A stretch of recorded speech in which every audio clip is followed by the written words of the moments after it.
സ്വീകരിക്കട്ടെ. മോമിനീങ്ങളെ, ഒരു ഫാത്തിഹ ഓതി മർസൂലിക്ക് ദുആ ചെയ്യാനുണ്ട്. അത് കഴിഞ്ഞിട്ട് ഇൻഷാ അല്ലാഹ് നമുക്ക് ചായ കുടിക്കാനും വിശ്രമിക്കാനൊക്കെ ഉള്ള സമയമാണ്. അപ്പം എല്ലാവരും ഈ ആദ്യത്തെ ദുആയിൽ എല്ലാവരും കൂടണം. കാരണം ഇനി അടുത്ത ദുആ വരണമെങ്കിൽ തസ്ബീഹ്സ്കാരം കഴിഞ്ഞ് ഖത്തം ദുആ കഴിഞ്ഞ് നമ്മൾ ഖബറിന് ഇറങ്ങിയിട്ടാണ് ഇൻഷാ അല്ലാഹ് വിശാലമായ ദുആ ഉണ്ടാകുക. അപ്പൊ ഞാൻ കൂടാൻ പറ്റാത്ത ആളുകളൊക്കെ ഉണ്ടെങ്കിൽ ഈ ദുആയിലെങ്കിലും നമ്മൾ കൂടണം. കാരണം ഇന്നത്തെ രാത്രി ഖബറാളികളായ ആളുകൾ നമ്മളെ വല്ലാതെ പ്രതീക്ഷിക്കുന്ന രാത്രിയാണ്. രണ്ട് കോലത്തിലൂടെ നമ്മളെ പ്രതീക്ഷിക്കുന്നുണ്ട്. ഒന്ന്, ഇന്ന് വെള്ളിയാഴ്ച രാവാണ്.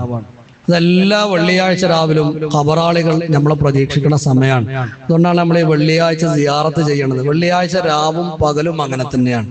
പിന്നെ ഖദറിന്റെ രാത്രി ആകട്ടെ, അത് റൂഹ് ഇറങ്ങി വരുമെന്ന് പരിശുദ്ധ ഖുർആനിൽ അല്ലാഹു തആല നമ്മളോട് പറഞ്ഞ രാത്രിയുമാണ്. അപ്പൊ ഇൻഷാ അല്ലാഹ് വിഷയം നമ്മൾ ആ ഖത്തം ദുആ കഴിഞ്ഞിട്ട് ഖബറങ്ങൾക്ക് ദ്വാരക്കാൻ ഇറങ്ങണ സമയത്ത് ഇന്നത്തെ ഖബറാളികളെ അവസ്ഥ എന്താണെന്നും അവരെത്രത്തോളം നമ്മളിൽ നിന്ന് ഇന്നത്തെ രാത്രി ഖുർആനും ദിക്റും ദുആയൊക്കെ പ്രതീക്ഷിക്കുന്നുണ്ട് എന്നുള്ളത് വിശദമായിട്ട് ഇൻഷാ അല്ലാഹ് നമ്മൾ ഖബറിലേക്ക് പിന്നെ ദ്വാരക്കാൻ ഇറങ്ങണ സമയത്ത് പറയും. അല്ലാഹു തആല നമുക്ക് അതിന് തൗഫീഖ് തരട്ടെ.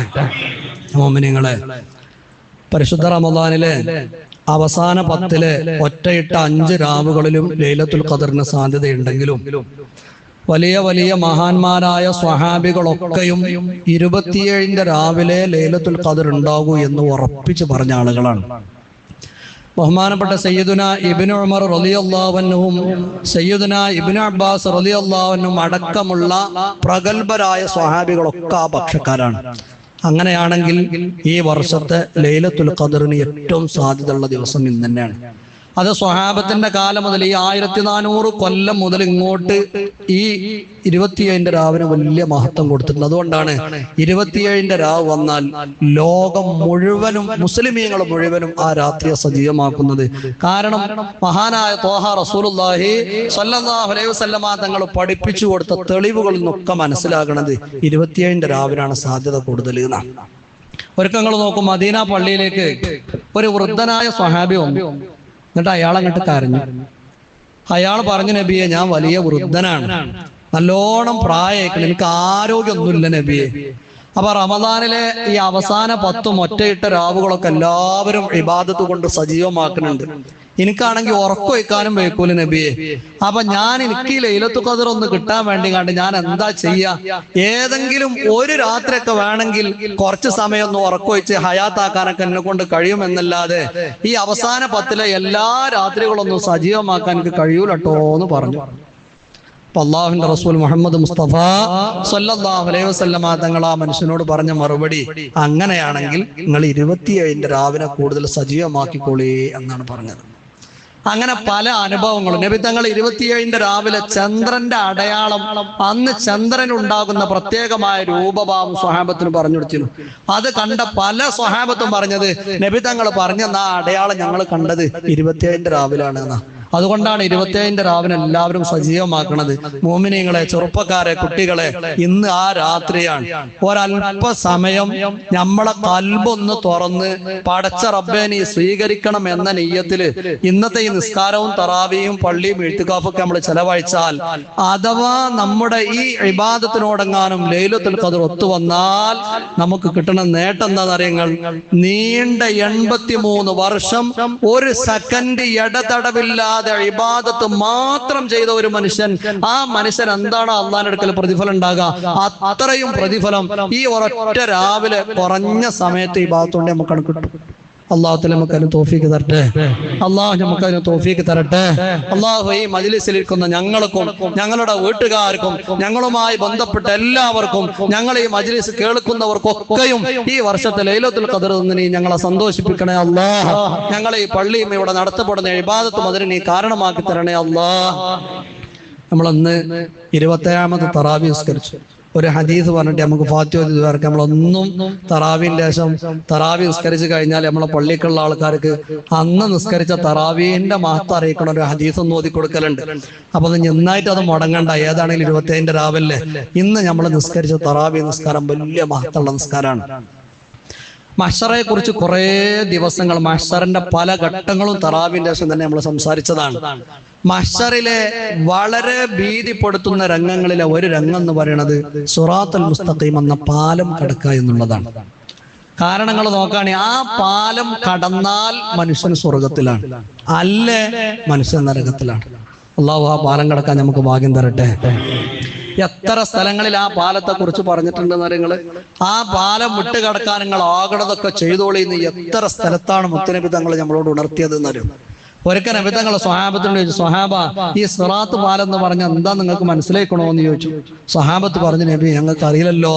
അപ്പൊ അവിടുന്ന് പറഞ്ഞെടുത്തുന്ന നിങ്ങൾ അസ്റാത്തു ജസ്റുൻ മംദൂദുൻ അലാ മത്നി ജഹന്നം, നരകത്തിന്റെ മുകളിൽ സ്ഥാപിക്കപ്പെട്ട ഭീകരമായ ഒരു പാലമാണ് സിറാത്ത് എന്ന് പറഞ്ഞാൽ. അദഖു മിനശ്ശഅരി, അതൊരു മനുഷ്യന്റെ തലമുടിയേക്കാൾ നേർത്തതാണ്. വഅഹദ്ദു മിനസ്സൈഫി, ഒരു വാളിനേക്കാൾ മൂർച്ചയേറിയതാണ്. മനുഷ്യന്റെ തലയിലെ ഒരു മുടിയേക്കാൾ കനം കുറഞ്ഞതാണ്, നല്ല വാളുകളെക്കാൾ മൂർച്ചയേറിയതുമാണ്. അപ്പോൾ പിന്നെ സ്വഹാബത്തിന് സംശയമായി, നബിയെ എങ്ങനെയാണ് ആ പാലത്തിലൂടെ ഒരു മനുഷ്യന് സഞ്ചരിക്കാൻ കഴിയുമോ? അപ്പോൾ അവിടുന്ന് പറഞ്ഞത് യഅ്ബുറുഹു അഹ്ലുൽ ജന്ന,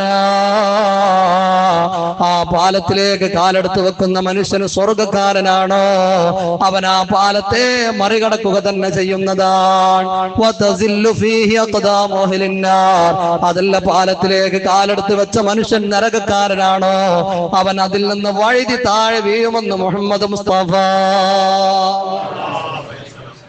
അടിയില് ഭീകരമായ കത്തിയാളുന്ന നരകാണ്. എന്നാലും അവിടെയും അള്ളാന്റെ റസൂലിന് നമ്മളോടുള്ള ഒരു കാരുണ്യം നോക്കണം.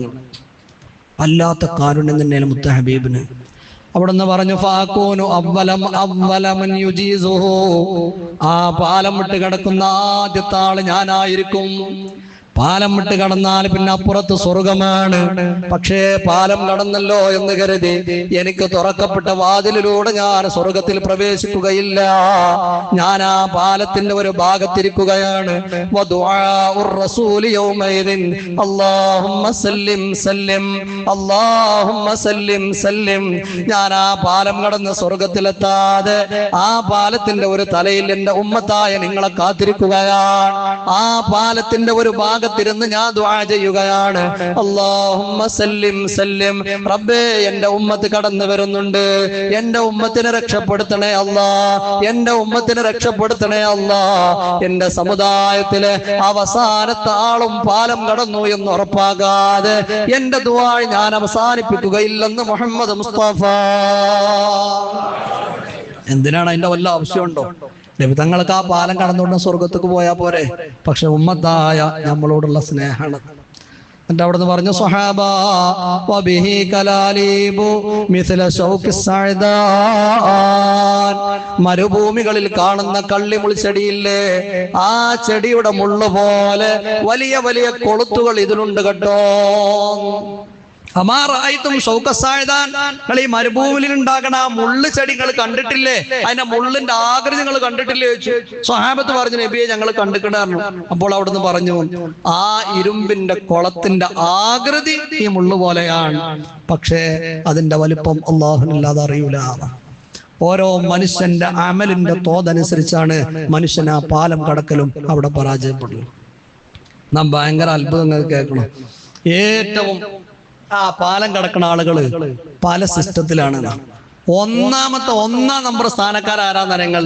ഒരു മനുഷ്യന്റെ കണ്ണ് ചിമ്മി തുറക്കാൻ എത്ര സമയം മതിയോ ആ സമയം കൊണ്ട് അവർ പാലം വിട്ട് കിടക്കുമെന്ന് ത്വാഹ റസൂലുള്ളാഹി സ്വല്ലല്ലാഹു അലൈഹി വസല്ലം. ഇവരാണ് ഒന്നാം സ്ഥാനം. രണ്ടാം സ്ഥാനം വരുന്ന ഒരു വിഭാഗം ആളുകളുണ്ട്, അവർ ഇടിമിന്നലിന്റെ വേഗതയിൽ ആ പാലം കടക്കുന്ന. മൂന്നാം സ്ഥാനം വരുന്ന ആളുകളുണ്ടല്ലോ, അവർ കാർ മേഘത്തിന്റെ വേഗതയിൽ പാലം കടക്കും. നാലാമത് വരുന്ന ആളുകൾ, വിഭാഗം ആളുകൾ കാറ്റിന്റെ വേഗതയിൽ സിറാത്തുൽ മുസ്തഖീം കടക്കും. അഞ്ചാമത് വരുന്ന ആളുകൾ കുതിരയുടെ വേഗതയിൽ കടക്കും. ആറാമത് വരുന്ന ആളുകൾ ഒട്ടകത്തിന്റെ വേഗതയിൽ കടക്കും. ഏഴാമത്തെ വിഭാഗം ആളുകൾ നടന്നിട്ടെങ്കിലും ആ പാലം മറികടക്കുന്ന. ഈ ഏഴ് വിഭാഗവും സ്വർഗത്ത് കത്തുന്ന ആളുകളാണ്. ഇനി എട്ടാമത്തെ വിഭാഗം ആളുകളുണ്ട്, ഓർക്ക് അല്ലാഹു തആല എന്താ കൊടുത്താരങ്ങള്? അവരുടെ കാലിന്റെ തള്ള വിരലിൽ ഒരു ചെറിയ വെളിച്ചം കൊടുത്തിട്ടുണ്ട്. അതേ ഒരു കൊടുത്ത് വെളിച്ചുള്ളൂ. അപ്പൊ ആ കാലിന്റെ തള്ളവിരലൊന്ന് ഇടക്ക് പ്രകാശിക്കും. ആ വെളിച്ചത്തിൽ അലാ സിറാത്തുൽ മുസ്തഖീമിലൂടെ ഇങ്ങനെ നടക്കും. കുറച്ചാണ് പോകുമ്പോൾ ആ വെളിച്ചം കെടും. അപ്പോൾ പിന്നെ അവർ ആ പാലത്തിൽ അള്ളിപ്പിടിച്ചിരിക്കും.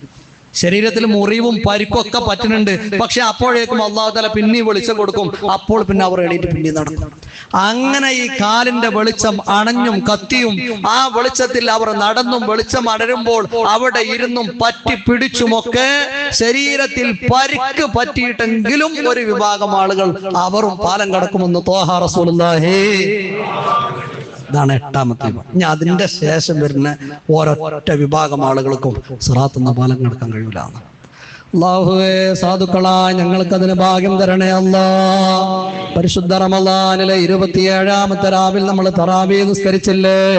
ഇന്ന് തറാവീഹ് നിസ്കരിച്ച ആളുകൾക്ക് ഇടിമിന്നലിന്റെ വേഗതയിൽ സിറാത്തുൽ മുസ്തഖീം എന്ന പാലം കടക്കാൻ കഴിയുമെന്ന് മുഹമ്മദ് മുസ്തഫ.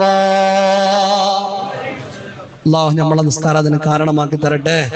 ആ വിഭാഗത്തിൽ നമ്മളെല്ലാവരെയും അല്ലാഹു ഉൾപ്പെടുത്തി തരട്ടെ. പക്ഷെ അതെല്ലാവരും ഒരു ഫാത്തിഹ ഓതിയിട്ട് നമുക്ക് മരിച്ചോൽക്കും ദുആ കൊണ്ട് ഏൽപ്പിച്ചോൽക്കൊക്കെ ഒരു ചെറിയ ദുആ ഇപ്പൊ നടത്താം. ബാക്കി ദുആ ഇൻഷാ അല്ലാഹ് ഖബർ സിയാറത്ത് ചെയ്യുമ്പോൾ വിശാലമായ ദുആ നടത്താം. അൽ ഫാത്തിഹ. അഊദു ബില്ലാഹി മിനശ് ശൈത്വാനിർ റജീം. ബിസ്മില്ലാഹിർ റഹ്മാനിർ റഹീം. അൽഹംദുലില്ലാഹി റബ്ബിൽ ആലമീൻ അർറഹ്മാനിർ റഹീം മാലികി യൗമിദ്ദീൻ. ഇയ്യാക നഅ്ബുദു വ ഇയ്യാക നസ്തഈൻ. ഇഹ്ദിനസ് സിറാത്തൽ മുസ്തഖീം أنعمت عليهم غير المغضوب عليهم ولا الضالين آمين. بسم الله الرحمن الرحيم. قل هو الله أحد الله الصمد لم يلد ولم يولد ولم يكن له كفوا أحد. بسم الله الرحمن الرحيم. قل هو الله أحد الله الصمد لم يلد ولم يولد ولم يكن له كفوا أحد. بسم الله الرحمن الرحيم. قل هو الله أحد الله الصمد لم يلد ولم يولد ولم يكن له كفوا أحد. بسم الله الرحمن الرحيم.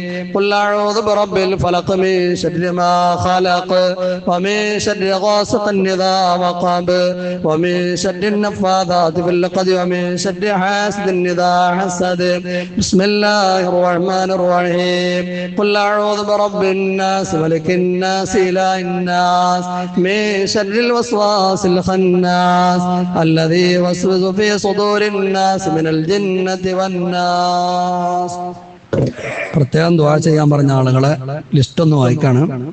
അച്ചുതൊടിക ലുക്കുമാന്, മരണപ്പെട്ട ഉമ്മ ഉപ്പ എന്നിവരുടെ പേരിൽ ദുആ ചെയ്യാൻ പറഞ്ഞ് നമ്മുടെ പള്ളിയിലേക്ക് ഒരു 5000 രൂപ സദഖ തന്നിട്ടുണ്ട്. അല്ലാഹു ആ സദഖ കബൂലാക്കട്ടെ. ആ ഉമ്മാന്റെ ഉപ്പാന്റെ ഖബറിലേക്ക് അതിന്റെ സവാബ് എത്തിച്ചു കൊടുക്കട്ടെ. പുല്ലഞ്ചേരി അലവിക്കുട്ടി എന്ന സഹോദരൻ ഉമ്മാന്റെ പേരിൽ ദുആ ചെയ്യാൻ വേണ്ടി ഏൽപ്പിച്ചിട്ടുണ്ട്. അതുപോലെ ഊട്ടിയിൽ നിന്ന് ഫക്രുദ്ദീൻ എന്ന് പറഞ്ഞൊരു സഹോദരൻ വിളിച്ചിട്ടുണ്ട്. അദ്ദേഹത്തിന്റെ ഉമ്മാന്റെ ആണ്ടാണ്, പ്രത്യേകം ദുആ ചെയ്യാൻ വേണ്ടി പറഞ്ഞിട്ടുണ്ട്. ഗൂഡല്ലൂർ ഭാഗന്ന ഒരു സഹോദരി, അതിന്റെ ആ സഹോദരിയുടെ ഭർത്താവിന്റെ ഉപ്പാന്റെ 2 പേരും മരിച്ചിട്ടുണ്ട്. അവരുടെ പേരിൽ പ്രത്യേകം ദുആ ചെയ്യാൻ വേണ്ടി പറഞ്ഞിട്ടുണ്ട്. മാളിയേക്കൽ അബ്ദുറഹ്മാൻ എന്ന് പറഞ്ഞ സഹോദരൻ വിളിച്ച് ഉപ്പ ഉമ്മ പേരിൽ ദുആ ചെയ്യാൻ പറഞ്ഞിട്ടുണ്ട്.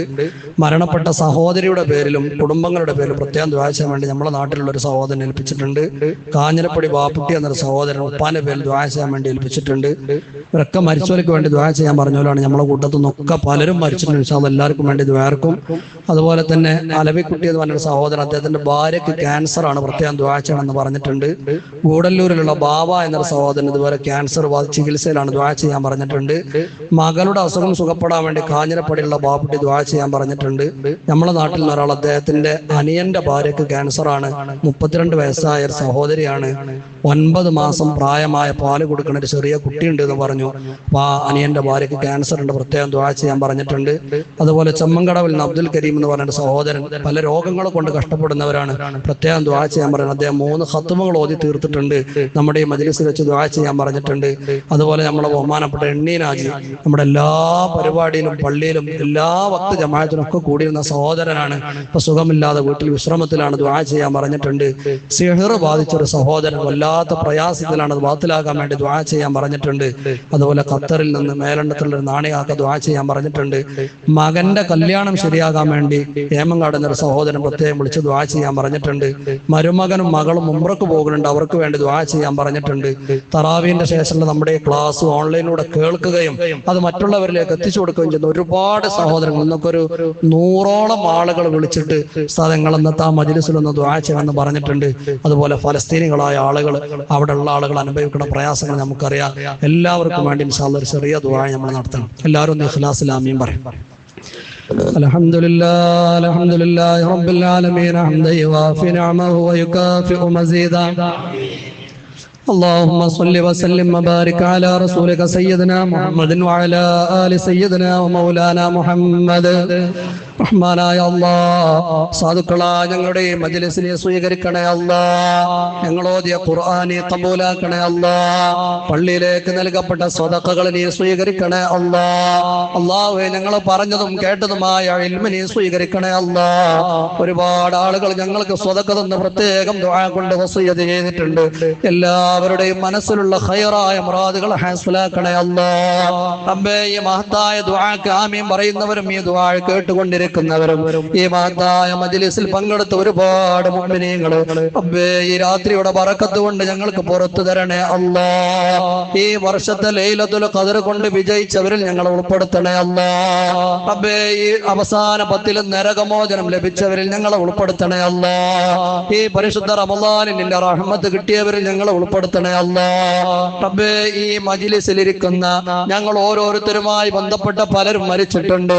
ഉമ്മയും ഉപ്പയും വല്യമ്മയും വല്ലിപ്പയും ഭാര്യമാരും മക്കളും പേരമക്കളും സഹോദരങ്ങളും കൂട്ടുകാരും ഞങ്ങൾക്ക് ഭക്ഷണം തന്നവരും വസ്ത്രം തന്നവരും കാശ് തന്നവരും ഞങ്ങളെ സ്നേഹിച്ചവരും സഹായിച്ചവരും ഞങ്ങളെ കൂടെ പഠിച്ചവരും റബ്ബേ, ഇന്ന് ആറടി മണ്ണിലാണ് മരണപ്പെട്ട ഒരുപാട് ആളുകൾക്ക് വേണ്ടി പ്രത്യേകം ദുആ ചെയ്യാൻ വേണ്ടി ഞങ്ങളോട് ഏൽപ്പിച്ചിട്ടുണ്ട്. പള്ളിയിലേക്ക് സ്വതഖ തന്നിട്ടുണ്ട്, ഞങ്ങൾക്ക് സ്വതഖ തന്നിട്ടുണ്ട്. അല്ലാഹുവേ, ആരൊക്കെയാണ് ഞങ്ങൾ മരിച്ചു പോയതെങ്കിൽ, ആരൊക്കെയാണ് ഈ മജ്ലിസിൽ വെച്ച് ഞങ്ങൾ ലിസ്റ്റ് വായിച്ചതെങ്കിൽ എല്ലാവരുടെയും ഖബറിടം നീ സ്വർഗമാക്കണേ അല്ലാഹ്. പ്രത്യേകിച്ച് ഈ പള്ളിയുടെ പരിസരങ്ങളിൽ മറവിട്ട് കിടക്കുന്ന എല്ലാ മുഅ്മിനീങ്ങളുടെയും ഖബറിടം നീ സ്വർഗമാക്കണേ അല്ലാഹ്. ഈ മജ്ലിസിന്റെ സവാബ് അവർക്ക് സമ്മാനിക്കണേ അല്ലാഹ്. ഈ രാത്രിയുടെ റഹ്മത്ത് അവർക്ക് നൽകണേ അല്ലാഹ്. റബ്ബേ, അവർക്ക് പുറത്തു കൊടുക്കണേ അല്ലാഹ്. ഖബറിടം വിശാലമാക്കണേ അല്ലാഹ്. ഖബറിന്റെ അദാബിൽ നിന്ന് കാവല് നൽകണേ അല്ലാഹ്. ഭക്ഷണങ്ങൾ നൽകണേ അല്ലാഹ്. വസ്ത്രങ്ങൾ നൽകണേ അല്ലാഹ്. കണ്ണെത്താ ദൂരത്തേക്ക് അവരുടെ ഖബറിടം നീ വിശാലമാക്കണേ അല്ലാഹ്. റബ്ബേ, വെള്ളിയാഴ്ച രാവാൻ പരിശുദ്ധ റമളാൻ 27 രാവാൻ ഞങ്ങളുടെ ഈ മജ്ലിസും ദുആഉം ആമീനും സദഖയും എല്ലാം കൊണ്ട് സന്തോഷിക്കാൻ അവർക്ക് തൗഫീഖ് നൽകണേ അല്ലാഹ്. റബ്ബേ, ഇന്ന് ഖദറിന്റെ രാത്രിയിൽ ഞങ്ങൾ ഇന്ന് മരിച്ചുപോയ ആളുകളുടെ അർവാഹുകളെ ഞങ്ങളെ സമീപിക്കുമ്പോ ഞങ്ങളുടെ ഈ മജ്ലിസും ഞങ്ങളുടെ സ്വതക്കകളും ദുആഉം ആമീനും ഖുർആനും ഖത്മുകളും എല്ലാം കണ്ട് വലിയ സന്തോഷത്തോടെ റാഹത്തോടെ തിരിച്ച് ഖബറിലേക്ക് മടങ്ങി പോകാൻ അവർക്ക് തൗഫീഖ് നൽകണേ അല്ലാഹ്. അവർക്ക് തൗഫീഖ് നൽകണേ അല്ലാഹ്. റബ്ബേ, ഞങ്ങൾക്കൊക്കെ ആരോഗ്യമുള്ള ദീർഘായുസ് നൽകണേ അല്ലാഹ്. റബ്ബേ, ഇതൊരിക്കലും ഞങ്ങളുടെ ജീവിതത്തിലെ അവസാനത്തെ 27 രാവാക്കരുത് അല്ലാഹ്. അവസാനത്തെ വെള്ളിയാഴ്ച രാവാക്കരുത് അല്ലാഹ്. ഞങ്ങളുടെ ജീവിതത്തിൽ അവസാനത്തെ റമളാനാക്കരുത് അല്ലാഹ്. ആരോഗ്യത്തോടെ സന്തോഷത്തോടെ ഒരുപാട് റമളാനുകളെ സ്വീകരിക്കാനും ഒരുപാട് 27 രാവുകളെ സജീവമാക്കാനും ഞങ്ങൾക്ക് തൗഫീഖ് നൽകണേ അല്ലാഹ്. റബ്ബേ, ഞങ്ങളിൽ ബന്ധപ്പെട്ടവരിൽ ദുആ കൊണ്ട് ഏൽപ്പിച്ചവരിൽ പലരും രോഗികളാണ്. നീ ശിഫ നൽകണേ അല്ലാഹ്. ശിഫ നൽകണേ അല്ലാഹ്. റബ്ബേ, ക്യാൻസർ ബാധിച്ച പല ആളുകൾക്ക് വേണ്ടി ദുആ ചെയ്യാൻ പറഞ്ഞിട്ടുണ്ട്. ഈ രാവിന്റെ ബറക്കത്ത് കൊണ്ട് ശിഫ നൽകണേ അല്ലാഹ്. അവരുടെ വേദനകൾ മാറ്റി കൊടുക്കണേ അല്ലാഹ്. പ്രയാസങ്ങൾ തീർത്തു കൊടുക്കണേ അല്ലാഹ്. റബ്ബേ, ആജിലായ ശിഫ നൽകണേ അല്ലാഹ്. പലതരത്തിലുള്ള രോഗികളുണ്ട്, വീടുകളിൽ വിശ്രമിക്കുന്നവരുണ്ട്. എല്ലാവർക്കും ആജിലായ ശിഫ നൽകണേ അല്ലാഹ്. വേദനകൾ മാറ്റണേ അല്ലാഹ്. വിഷമങ്ങൾ തീർക്കണേ അല്ലാഹ്. പ്രയാസങ്ങൾ മാറ്റണേ അല്ലാഹ്. റബ്ബേ, ഞങ്ങളെ മക്കളെയും ശിഷ്യന്മാരെയും ഒക്കെ സ്വാലിഹീങ്ങളാക്കണേ അല്ലാഹ്. നന്മയുള്ളവരാക്കണേ അല്ലാഹ്. എല്ലാ ഫിത്നകളിൽ നിന്നും ഫസാദുകളിൽ നിന്നും കാവൽ നൽകണേ അല്ലാഹ്. അല്ലാഹുവേ, മക്കളുടെ വിവാഹം ശരിപ്പെടാൻ വേണ്ടി പ്രത്യേകം ദുആ കൊണ്ട് ഏൽപ്പിച്ചവരുണ്ട്. ഖൈറായ ഇണകളെ നൽകണേ അല്ലാഹ്. സന്തോഷമുള്ള ഇണകളെ നൽകണേ അല്ലാഹ്. സന്തോഷമുള്ള കുടുംബജീവിതം നൽകണേ അല്ലാഹ്. അതിനുള്ള വഴികൾ തുറന്നു കൊടുക്കണേ അല്ലാഹ്. ഉംറക്ക് പോകുന്നവർ ദുആ ചെയ്യാൻ പറഞ്ഞിട്ടുണ്ട്. യാത്ര സന്തോഷത്തിലാക്കണേ അല്ലാഹ്. റാഹത്തിലാക്കണേ അല്ലാഹ്. റബ്ബേ, ഞങ്ങൾക്കൊക്കെ നിന്റെ പൊരുത്തം നൽകണേ അല്ലാഹ്. റബ്ബേ, ജന്നത്തുൽ ഫിർദൗസ് നൽകണേ അല്ലാഹ്. 1000 മാസങ്ങളുടെ മഹത്വമുള്ള രാത്രിയാണ്. ആ മഹത്വം ഈ മജ്ലിസ് കൊണ്ട് ഞങ്ങൾക്ക് നൽകണേ അല്ലാ. ഇന്നത്തെ രാത്രി ഞങ്ങൾ ചെയ്യുന്ന എല്ലാ അമലുകളും നീ സ്വീകരിക്കണേ അല്ലാ. ഈമാനും ഇഖ്ലാസും തഖ്വയും ഞങ്ങൾക്ക് നൽകണേ അല്ലാ. പകരമായി നിന്റെ ജന്നത്തുൽ ഫിർദൗസിൽ ഞങ്ങളെ ഒരുമിപ്പിക്കണേ അല്ലാ. ربنا تقبل منا انك انت السميع العليم تب علينا انك انت التواب الرحيم امين امين برحمتك يا ارحم الراحمين بفضل صلى الله على محمد صلى الله عليه وسلم صلى الله على محمد صلى الله عليه وسلم اللهم صل على محمد يا رب صل عليه وسلم.